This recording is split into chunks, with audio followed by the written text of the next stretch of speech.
नमस्कार। मैं आशा करता हूँ कि आप सभी लोग शारीरिक रूप से, मानसिक रूप से और आर्थिक रूप से भी हैप्पी, हेल्दी और बैलेंस्ड होंगे। आज मैं जिस टॉपिक पर आप लोगों से चर्चा करने वाला हूँ वो एक सच्ची कहानी है।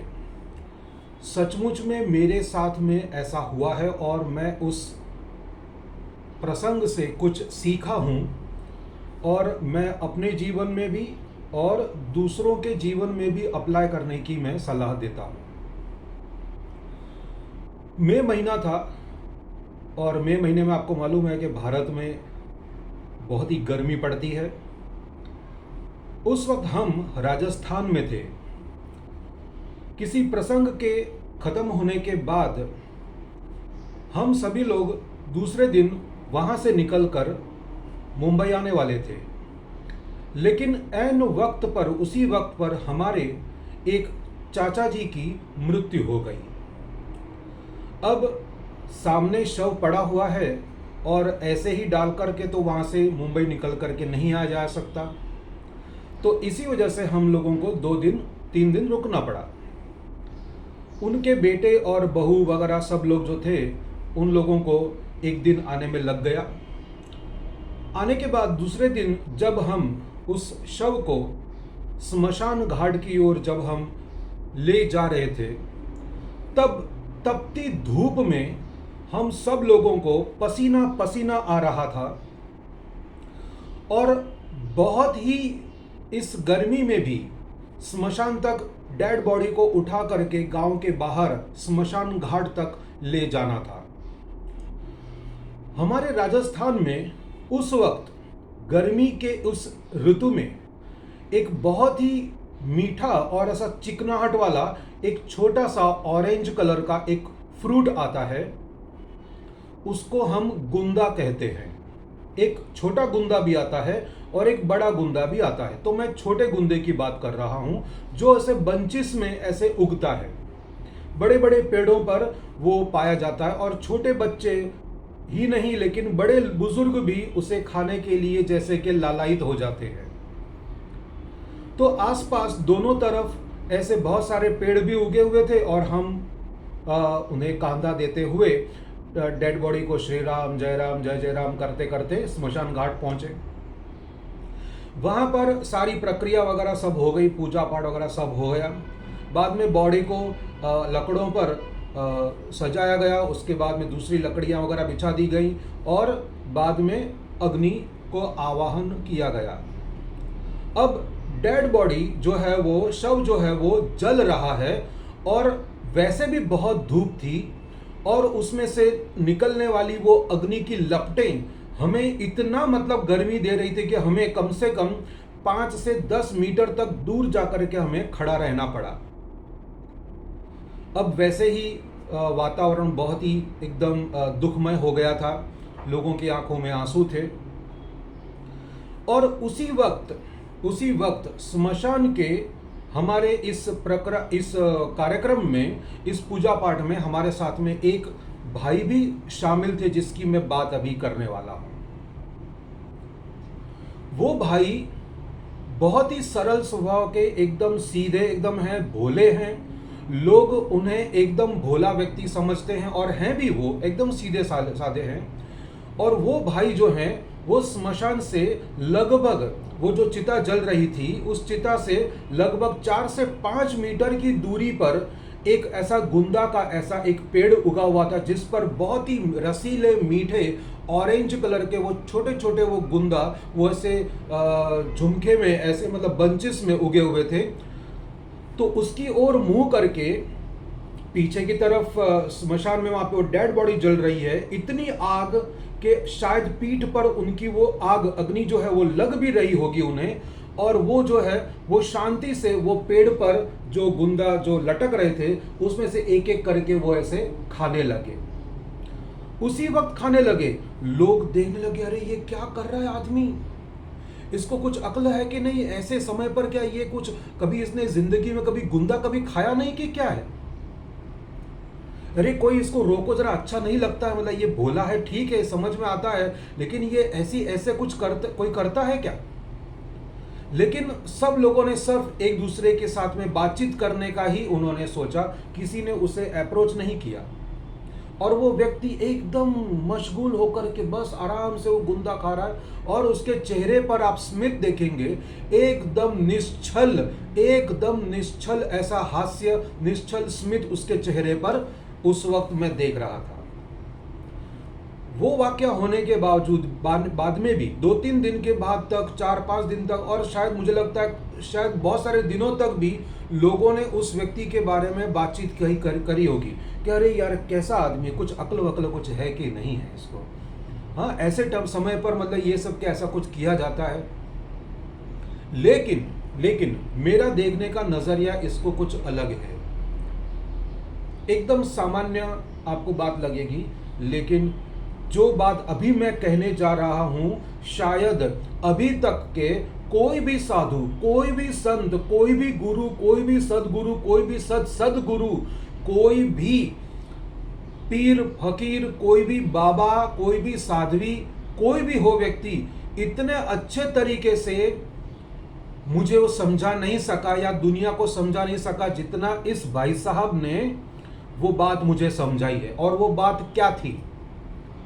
वो बात ये थी कि अभी तो आप उस डेड बॉडी को लेकर के आए हैं, ठीक है, बॉडी तो डेड हो चुकी है, ठीक है, अब आपने उसे अग्निदाह भी दे दिया, तो अग्निदाह देने के बाद भी आप रो रहे हैं, यानी वो व्यक्ति तो आगे चला गया, लेकिन अभी भी उस व्यक्ति से, उसके शरीर से, उसके कपड़ों से, उनकी चीज़ों से अभी भी आप अटैच्ड हैं। इसी वजह से आप अभी भी रो रहे हैं, और वो रोने से वो व्यक्ति वापस नहीं आने वाला।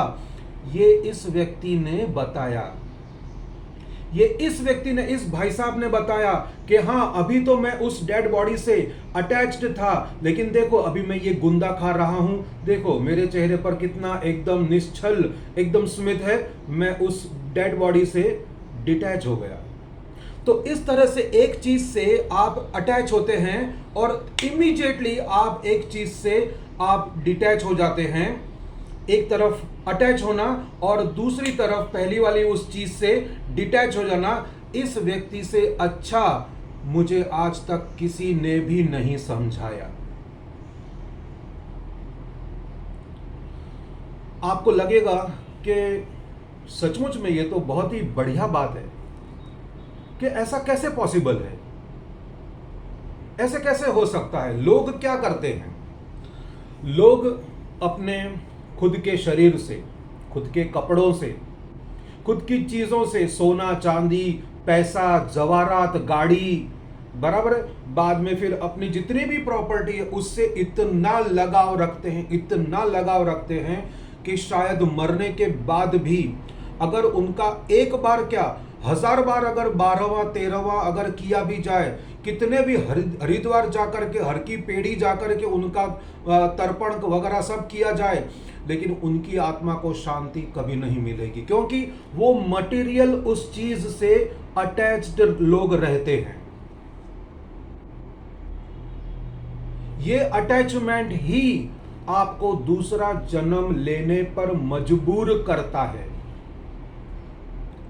यही अटैचमेंट ऐसी होती है, इसी अटैचमेंट की वजह से आत्मा जो है वो अभी तक भटकती है। नहीं, अरे मेरी गाड़ी, अरे मेरी साड़ी, अरे मेरी बीवी, अरे मेरा हस्बैंड, मेरे बच्चे, मेरी बहुएं, मेरे पोते पोती, मेरे सब नातू वगैरह, ये सब इतना सारा, मतलब हम सब जो अटैच्ड रहते हैं उन सांसारिक चीजों से, इसकी वजह से हमें कभी भी मोक्ष मिलता नहीं है। कोई भी साधु संत, कोई भी साध्वी, कोई आज तक मुझे समझा नहीं सका, लेकिन उस व्यक्ति ने सिर्फ इतना ही एक्शन में उसने करके दिखाया, उस भाई साहब ने, कि यहां पर पीछे बॉडी, डेड बॉडी जल रही है और यहां पर मैं वो रसीले ऐसे वो गुंदा जो है, वो फल जो है वो मैं खा रहा हूं। जिन लोगों ने नहीं समझा, वे सारे के सारे लोग जो है वो सिर्फ उस व्यक्ति को कोसने में अभी तक लगे हुए हैं। हम सिर्फ मटेरियल चीजों की बात क्यों करें? हम व्यक्तियों से अटैच्ड होते हैं, है ना?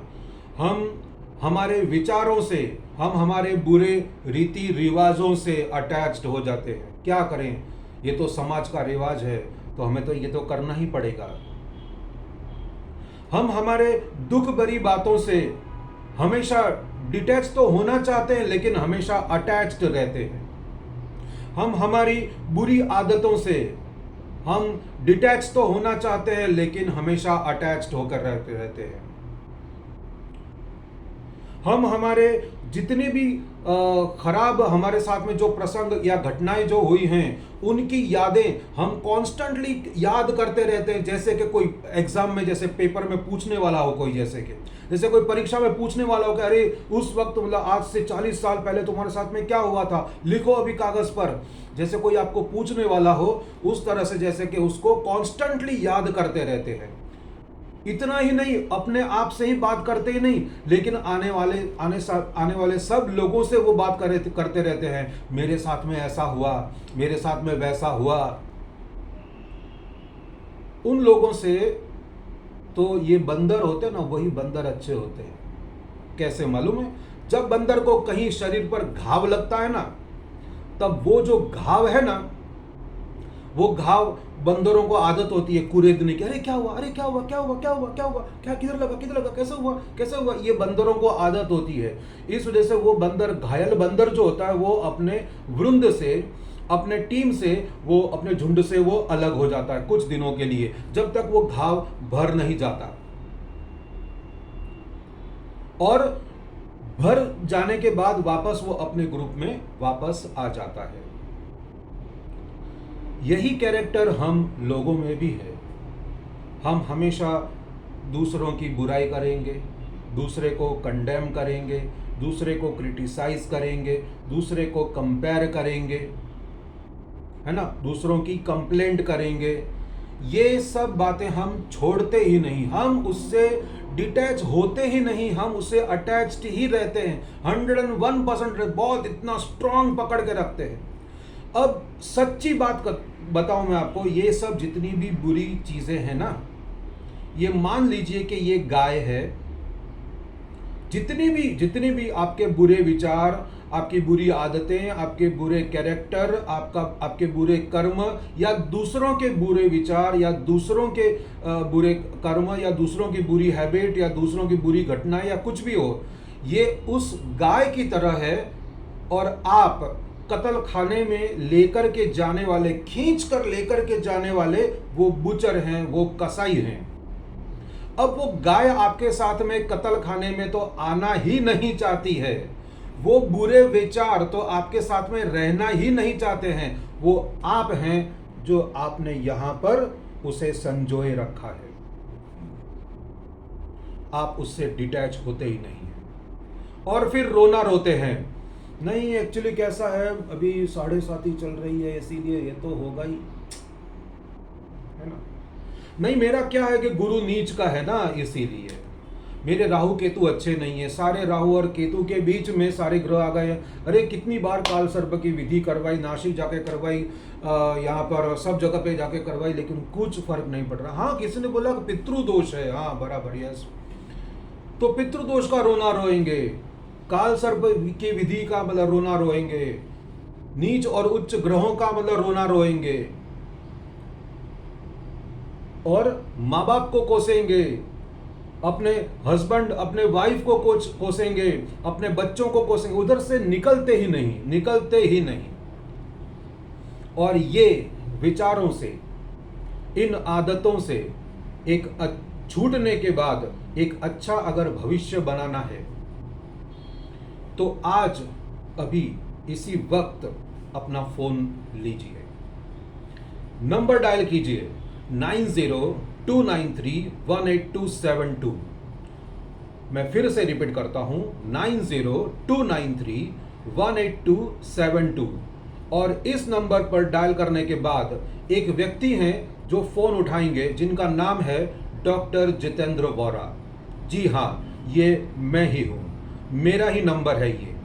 और आप मुझसे मिलिए, मुझसे कंसल्ट कीजिए। और ऑफ कोर्स ये जो मैं सर्विसेज में देता हूँ वो पेड सर्विसेज हैं, क्योंकि भगवान भी इस तरह से बैठते हैं, कुछ अगर चाहिए तो कुछ देना होगा। कोई भी चीज फ्री की मिलती नहीं है। आप जब बुरे विचारों को छोड़ने के लिए तैयार होंगे तब ही मैं आपके अंदर अच्छे विचारों का रोपण कर सकूंगा। आप अगर मेरे पास में अगर आते हैं, मुझे अगर फोन उठाते हैं, मेरा फोन अगर आप डायल करते हैं, तो सबसे पहले मानसिक तैयारी रखिए कि हाँ, आप अपने बुरे विचारों को छोड़ने के लिए तैयार हैं।